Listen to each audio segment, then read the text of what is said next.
neste momento, Deus, através desta emissora, leva até você mais um programa de fé, com mensagens, hinos e orações a seu favor.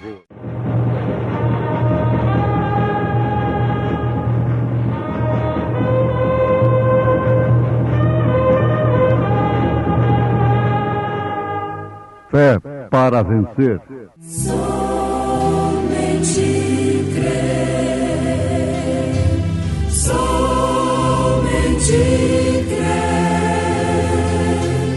tudo é possível, somente crer.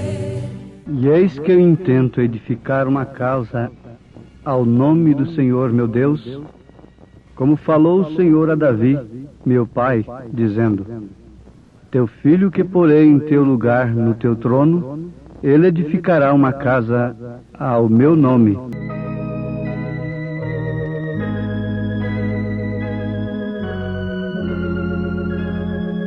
Ouvintes, no primeiro livro de Reis, capítulo 5, nós encontramos Salomão assentado no trono de Davi como seu sucessor.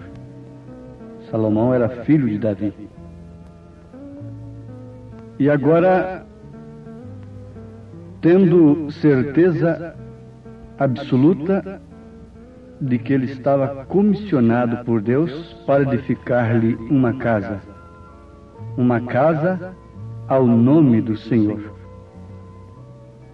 Então ele disse: e eis que eu intento edificar uma casa ao nome do Senhor meu Deus, como falou o Senhor a Davi meu pai, dizendo: teu filho que porei em teu lugar no teu trono, ele edificará uma casa ao meu nome. Há personagens no Velho Testamento que representam a Deus em suas diferentes manifestações. Nós devemos observar isto. Um exemplo: Moisés é um tipo perfeito de Cristo. Morreu, mas foi ressuscitado. Foi visto no Monte da Transfiguração com Elias. E por último, segundo Apocalipse, capítulo 11, ele virá com Elias mesmo. O profeta diz que eles estão em um lugar e virão tratar com os judeus. A Bíblia diz assim: as duas testemunhas. Mas vejam que tipo perfeito Moisés foi de Cristo. Quando Deus queria matar o povo, ele se pôs no lugar do povo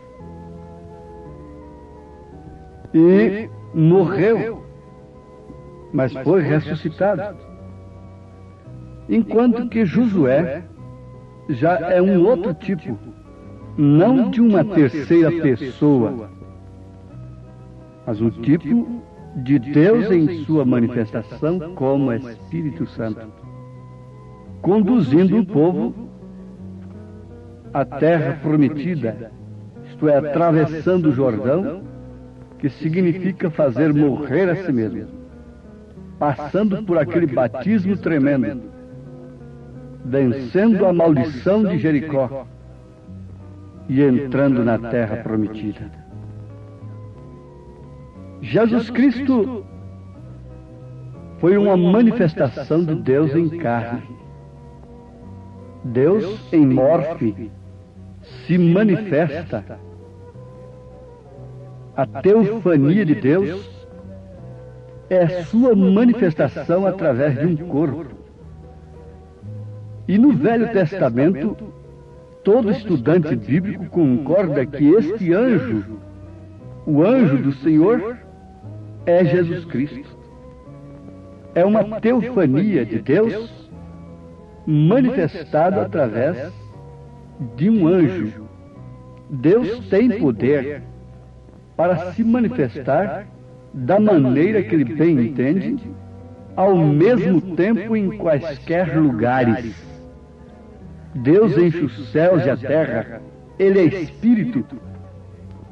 Agora, Ele tem suas manifestações como Pai sobre nós, como Filho conosco e como Espírito Santo em nós. Em Êxodo, capítulo 23, a partir do versículo 20, nós vemos Deus fazendo a promessa do anjo ao seu profeta, dizendo: eis que eu envio um anjo diante de ti, para que te guarde neste caminho e te leve ao lugar que te tenho aparelhado. Guarda-te diante dele, e ouve a sua voz, e não provoques a ira, porque não perdoará a vossa rebelião. É o recado de Deus a Israel através do seu profeta. Porque o meu nome está nele. Deus falando, porque o meu nome está nele. Amados, se Jesus Cristo é este anjo, qual é o nome então desse Deus? Qual é o nome do Pai que deve ser invocado no batismo? Em São João capítulo 17, versículo 6, Jesus disse: manifestei o teu nome aos homens.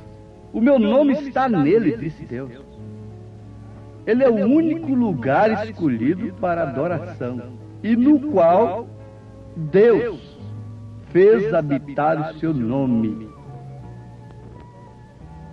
Como podemos nós, dizendo que cremos nas Escrituras, rejeitarmos então que seja invocado o bom nome, o qual os incrédulos blasfemam, do qual eles blasfemam, como diz Santiago, eles blasfemam do bom nome que sobre vós foi invocado, eles blasfemam do batismo em nome de Jesus Cristo,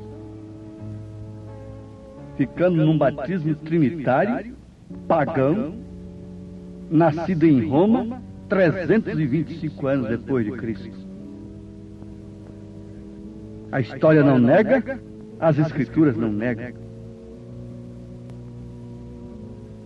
Como não podemos amar esse nome de tal maneira que possamos recebê-lo em nosso batismo, o desejemos em tudo? Você não se preocupe com os luteranos do seu dia, que foram salvos sob o batismo trinitário, os wesleyanianos. Nós estamos na era a quem foi mais dado. E a quem mais é dado, mais é exigido. Esta é a era da plenitude. Tudo foi dado. Lutero estava na era da carroça, Wesley na era do automóvel, os pentecostais na era do avião, mas nós estamos na era da Apolo. Temos que sair fora dessa órbita humana, dessa atmosfera carregada de credos, de interpretações, de milhares de vozes, e penetrarmos véu adentro pelo sangue de Jesus Cristo, para vermos estas coisas em tempo de acertá-las em nossa vida. Agora vejam, Davi não pôde construir o templo por causa das guerras, por causa do sangue. Jesus não foi a mesma coisa? Ele tinha que derramar o seu sangue, mas a sua igreja não ficou de forma alguma estabelecida em exercício. Ele disse: ficai em Jerusalém até. Então, o Espírito Santo, que é o mesmo Espírito de verdade que habitava com eles antes, desceu no dia de Pentecostes, construindo o templo. Vejam em São João capítulo 14, versículos 16 e 17, Jesus dizendo: eu rogarei ao Pai, e Ele vos dará outro Consolador, para que fique convosco para sempre. E eu pergunto a Jesus: que Consolador é este? Ele responde no versículo 17: o Espírito de verdade que o mundo não pode receber, porque não vê nem o conhece. Mas vós o conheceis, isso se referia a ele, porque habita convosco. Mas logo quando ele voltar, e estará em vós, não vos deixarei órfãos, voltarei para vós. Isto é, o templo será erigido, o templo será levantado, o templo será construído, não de cimento, não de gesso, não de ouro, não de concreto armado, não de cerâmica. O templo será construído. Vós sois templos do Espírito Santo. A construção desta igreja não é pelo homem, não é pela interpretação humana. A construção da igreja de Cristo, o arquiteto, o construtor é o próprio Cristo, é o Espírito Santo, colocando pedra sobre pedra, que não será derribada. Isto é importante. São Paulo, na segunda carta aos Coríntios, capítulo 4, versículo 10, diz: trazendo sempre por toda parte a mortificação do Senhor Jesus no nosso corpo, para que a vida de Jesus se manifeste também em nossos corpos. E assim nós que vivemos, estamos sempre entregues à morte por amor de Jesus, para que a vida de Jesus se manifeste também em nossa carne mortal. O que é igreja? O que é templo? É a manifestação de Deus. Você chega a ser uma teofania de Deus, um pequeno Messias. Você chega a ser templo do Espírito Santo. E no templo habita o nome do Pai. É manifestado o nome do Pai. É manifestada a vida do Pai. Quem pode contradizer isso? Uma vez que esse é o mistério tríplice de Deus. Deus manifestado em Cristo, Emmanuel, toda a plenitude da divindade, manifestado em Jesus Cristo, Colossenses 2:9, o Deus invisível se fazendo visível, manifestando ao mundo através de Jesus, Colossenses 1:15, manifestando Deus, o mistério da piedade, que é Deus manifestando-se em carne. Esse é o mistério da piedade. É Deus manifestado em carne. Logo, esse Deus manifestado em Jesus Cristo, derramado em sua igreja, em seu corpo. Deus não pode ser visto hoje a não ser através de você. Se Deus tem que ser visto pelos seus filhos, é em você, mãe de família. Porque eles verão Satanás aí logo na porta. Verão os corpos. Eles verão a assolação e a abominação no lugar em que não deve estar. Se Timóteo pôde conhecer as sagradas letras desde sua infância, foi porque Deus estava em sua mãe e em sua avó. Oh, quem pode mostrar Deus para os nossos filhos? São os professores, não é? São as professoras de hoje. É a juventude para frente de hoje que vai mostrar Deus. Que um mundo espera para si, um mundo que despreza a palavra de Deus e que amontoa doutores para interpretá-la e pervertê-la de acordo com as suas carnalidades. O que espera um mundo que rejeita o nome do Pai, do Filho e do Espírito Santo? O que disse Deus para Israel? Você tome cuidado. Você não provoque a ira deste anjo. Ele é um anjo, na verdade. Oh, que olhar de ternura! Oh, que Jesus meigo, que Jesus feminino tem sido apresentado através deste evangelho pervertido. Mas como a Bíblia nos mostra, na verdade, um Jesus Cristo, Deus, se compadecendo do bêbado caído na sarjeta e levantando, se compadecendo da meretriz e dizendo: quem estiver sem pecado, atire-lhe a primeira pedra, mas fazendo dela uma nova criatura. Ninguém pode ver Deus na Bíblia Sagrada afeminado, misturado, corrompido, pervertido. Ninguém pode ver Deus na Bíblia Sagrada desta maneira. Nós podemos vê-lo como um Deus de misericórdia, dizendo: vinde a mim todos que estáis cansados e oprimidos, e eu vos aliviarei.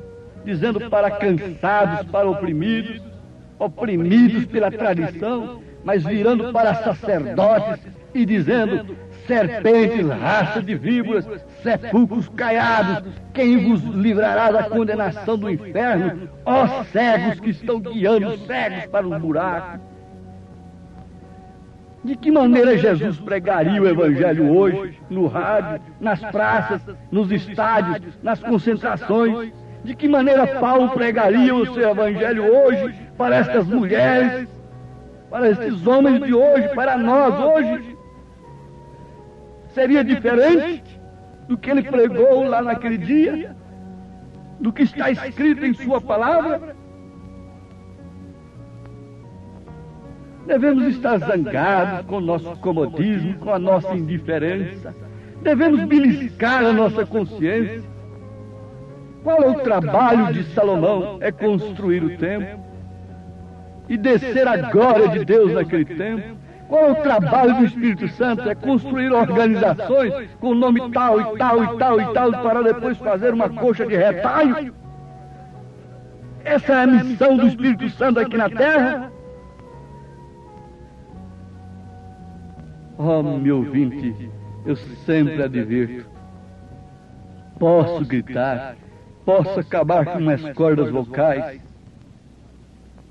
a Bíblia se cumprirá, o mundo não se converterá, vai se converter em chamas, em fogo. O problema é individual. Receba o nome do Senhor Jesus. Arrependa-se. Arrependa-se de tudo que você tem aprendido errado acerca de Deus. Encontre Deus em Jesus Cristo. Encontre o nome do Pai. Seja templo, porque no templo habita o meu nome, diz o Senhor. E esse nome é manifestado através da vida vivida. Deus te ajude, Deus te esforce, para você ter certeza absoluta que seu nome não está num rol de organização, mas sim nas mãos de nosso Senhor Jesus Cristo. Deus os abençoe, ouvintes, em nome de Jesus Cristo. Amém.